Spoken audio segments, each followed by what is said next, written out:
बच्चों, आज देखो मैं आ गई हूँ आपको फर्स्ट चैप्टर के साथ, फर्स्ट चैप्टर के बारे में बताने, ताकि आप लोगों को ये चैप्टर जो बहुत ज़्यादा टफ लगता है और बोर्ड एग्जामिनेशन में बार बार यहाँ से एक प्रश्न बनता है, तो आज हम उस चैप्टर को बहुत आसान भाषा में समझेंगे। आई होप आपको ये चैप्टर समझ में आएगा। जो बच्चे 90% गलती करते हैं, आप वो गलती नहीं करेंगे। आप इस चैप्टर को बहुत सीरियसली से पढ़ेंगे और इस चैप्टर को बखूबी समझेंगे, ताकि आने वाले बोर्ड एग्जाम में आपको ये नंबर दिला सके। चलिए बेटा, हम लोग अपने फर्स्ट चैप्टर को स्टार्ट करते हैं। जैसा कि मैंने बोला था, आप लोगों से प्रॉमिस किया था कि मैं फर्स्ट चैप्टर आप लोगों को बहुत अच्छा से समझाऊंगी। आज मैं उसी को समझाने का पूरा प्रयास करूंगी। बेटा, मैंने फर्स्ट चैप्टर का नाम क्या बताया था आप लोगों को?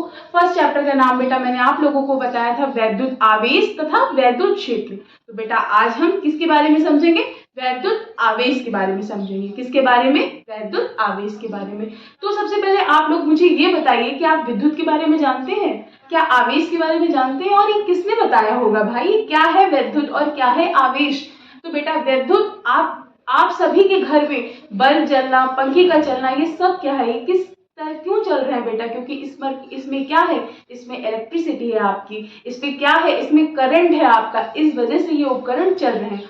और आवेश क्या होता है? आवेश कभी सोचा है आवेश क्या होता है? आवेश बेटा आपका कुछ नहीं होता है, घर्षण होता है, बल होता है। एक बलून लीजिए, बलून को कस के अपने बालों पर रगड़िए, उस पर क्या होगा बेटा? उस पर आपको वो कण क्या करेंगे? आकर्षित करना प्रारंभ कर देंगे। आपका बलून क्या होगा? सर पर चिपकने लगेगा। तो वहां से बनता है आवेश। अच्छा बेटा, ये आवेश किसने बताया था सबसे पहले आवेश के बारे में? तो आवेश के बारे में सबसे पहले बताया था हमारे थेल्स नाम के वैज्ञानिक ने। आवेश के बारे में किसने बताया था बेटा? सबसे पहले थेल्स नाम के वैज्ञानिक ने। थेल्स ने क्या बताया था? तो थेल्स ने बताया कि हमारा विद्युत आवेश क्या होता है?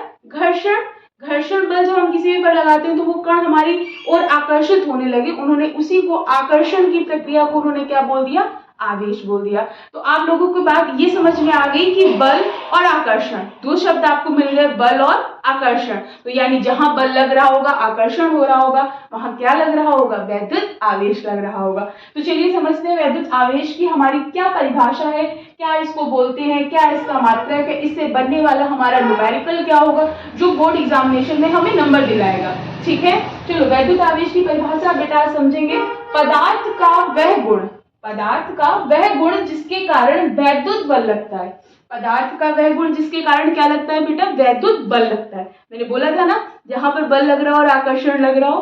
फिर से समझेंगे, पदार्थ का वह गुण जिसके कारण वैद्युत बल लगता हो, उसे हम क्या कहते हैं बेटा? वैद्युत आवेश कहते हैं। क्या कहते हैं? वैद्युत आवेश कहते हैं। अब बेटा वैद्युत आवेश कितने प्रकार का होता है? तो वैद्युत आवेश हमारा दो प्रकार का होता है। कितने प्रकार का? दो प्रकार का। एक होता है हमारा धनात्मक, दूसरा होता है ऋणात्मक। धनात्मक को इंग्लिश में बोलते हैं पॉजिटिव और ऋणात्मक को इंग्लिश में बोलते हैं नेगेटिव। तो आवेश कितने प्रकार का बेटा? दो प्रकार का। आवेश पॉजिटिव और नेगेटिव। यहाँ पे मैं लिख रही हूँ पॉजिटिव और नेगेटिव। ठीक है, जहां पर भी कहीं पे भी आपका प्लस और प्लस बन रहा है, ये दोनों क्या है? आपस में समान है ना, इन दोनों में समान हो गया। तो यहाँ पर बेटा कौन क्या लगेगा? प्रतिकर्षण, जिसे इंग्लिश में क्या बोलते हैं? रिपल्शन। क्या बोलते हैं? रिपल्शन। Very good. उसके बाद हमारा दूसरा क्या है? असमान आवेश। क्या आता है? असमान आवेश। ये असमान आवेश कहाँ है? जहां पर आपके ये साइन बदल जाते हैं, प्लस और माइनस लगता है। यहाँ पर क्या लगता है बेटा? प्लस और माइनस। तो वहां पर क्या लग रहा होता है? आपका आकर्षण लग रहा होता है। क्या लग रहा होता है बेटा? आकर्षण लग रहा होता है। ठीक है, आकर्षण। तो आपको इतनी बात समझ में आ गई। क्या? वैद्युत आवेश। वैद्युत आवेश क्या है?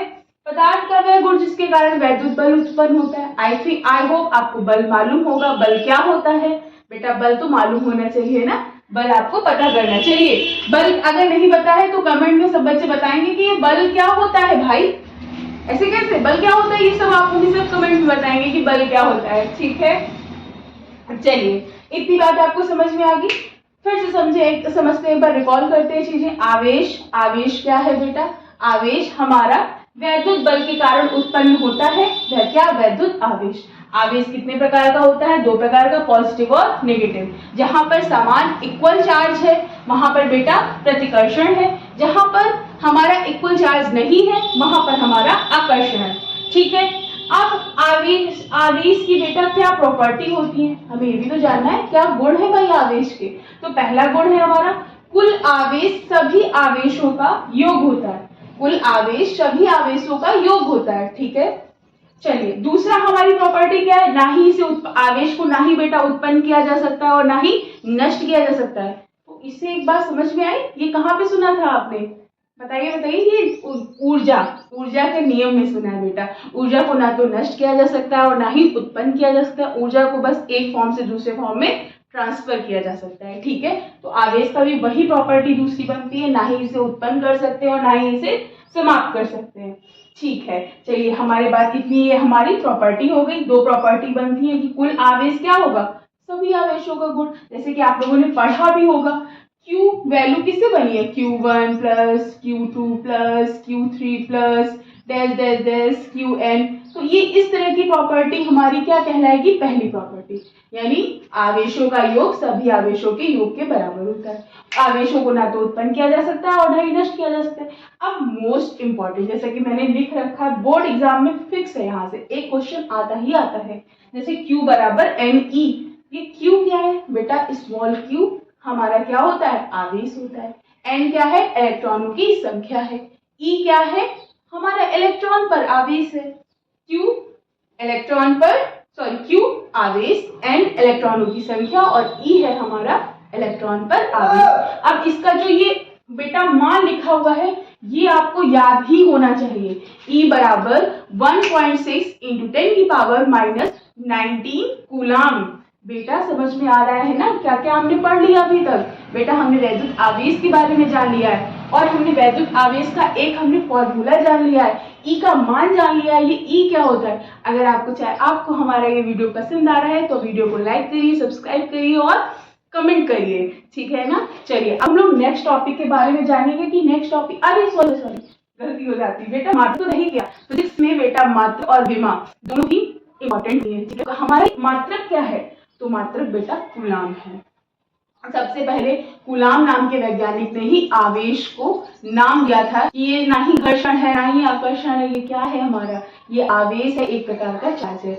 इसलिए आवेश का मात्रक होता है, कूलाम होता है, जिसे कैपिटल C से हम व्यक्त करते हैं। आगे आप लोग अभी कूलाम का नियम पढ़ेंगे ना, और इसका हम न्यूमेरिकल भी पढ़ेंगे बेटा, जो हमारे एग्जाम है, ठीक है ना। तो आप लोगों को बेटा ये जानकारी कैसी लगती है बताइएगा।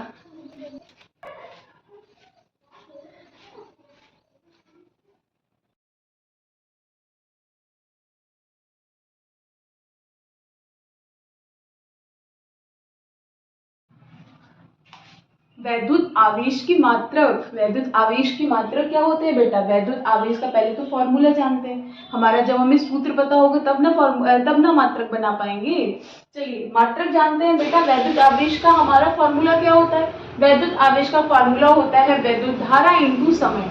अब मुझे ये बताने की कतई आवश्यकता नहीं है कि वैद्युत धारा और समय क्या होते हैं, हमारे मूल राशियां होती है। आपने फिजिक्स को जब बेसिक से पढ़ा होगा तो बेसिक में आपको सबसे पहले मूल राशियां पढ़ाई गई होगी। तो विद्युत धारा और समय हमारी क्या है, मूल राशियां हैं। तो वैद्युत आवेश का फॉर्मूला आपको समझ में आया क्या होता है, वैद्युत आवेश का फॉर्मूला होता है वैद्युत धारा इंटू समय। धारा का बेटा अब अच्छा, धारा को हम लोग रिप्रेजेंट किससे करते हैं, आवेश को मैंने बता दिया, आवेश को बेटा Q से रिप्रेजेंट करते हैं और वैद्युत धारा को हम स्मॉल i से रिप्रेजेंट करते हैं और समय को T से रिप्रेजेंट करते हैं। तो आपके पास फॉर्मूला क्या बन गया, Q बराबर IT। क्या बन गया, Q बराबर IT, ठीक है। उसके बाद बेटा वैद्युत धारा, भाई मैंने बता दिया मूल राशि है, तो मूल राशि को व्यक्त करने के लिए जिन मात्रकों की आवश्यकता होती है उन्हें क्या कहा जाता है, मूल मात्रक कहते हैं। तो वैद्युत धारा का बेटा मूल मात्रक क्या होता है, एम्पियर होता है। समय का मूल मात्रक क्या होता है, सेकंड होता है। तो यहाँ से बेटा आपके पास मात्रक क्या बन गया, आवेश का एम्पियर इंटू सेकेंड। क्या बन गया, ampere into second. Very good. और एक मात्रक मैंने बता दिया है क्या होता है बेटा, कूलाम होता है, ठीक है। अब मैं आप लोगों को विमा बनाना सिखाऊंगी। क्या सिखाऊंगी, विमा बनाना। चलिए देखते हैं विमा कैसे बनेगी। तो आप लोगों को पता है ना विमा किस फॉर्मेट में लिखी जाती है, MLT के फॉर्म में लिखी जाती है। किसमें, MLT के फॉर्म में। तो I की विमा क्या होगी बेटा, A। और T की विमा क्या बनेगी, T। तो इसकी विमा क्या बन जाएगी, AT। इसकी विमा क्या आ गई बेटा, AT आ गई। क्या आ गई, AT आ गई। थोड़ा ब्लू ज्यादा हो गया ना, चलिए इसको मैं ब्लैक से अंडरलाइन कर रही हूँ ताकि आप लोगों को समझने में आसानी हो। तो बेटा आवेश का मात्रक क्या बन गया, एम्पियर इंटू सेकेंड, या फिर कूलाम, और विमा क्या बन गई, 80। ठीक है, आप लोगों को आई होप समझ में आ रही होंगी ये सारी चीजें। ठीक है, क्वांटीकरण का मैंने फॉर्मूला बता ही दिया है आपको, Q बराबर NE होता है। मैंने आपको यहाँ पर विमा और मात्रक भी बता दिए बेटा, विमा और मात्रक क्या होते हैं हमारे। और SI पद्धति में छोटा मात्रक अगर आपसे पूछ ले रहे आवेश को छोटा सा मात्रक, किसी माइनर सी चीज को आपको रिप्रेजेंट करना है या उसको कन्वर्ट करना है बेटा, तो उसके लिए क्या होता है हमारे पास, माइक्रोन होता है, जिसे शॉर्ट फॉर्म में हम माइक्रो भी बोलते हैं, जिसे हम म्यू से रिप्रेजेंट करते हैं। म्यू से रिप्रेजेंट करने में इसको मीटर में कन्वर्ट करने के लिए बेटा क्या होता है, 10 की पावर -6। क्या होता है, 10 की पावर -6। बेटा ये जो छोटी छोटी जानकारी मैंने लिखी है, ये न्यूमेरिकल में बहुत आसानी दिलाती है आपको, न्यूमेरिकल सॉल्व करने में।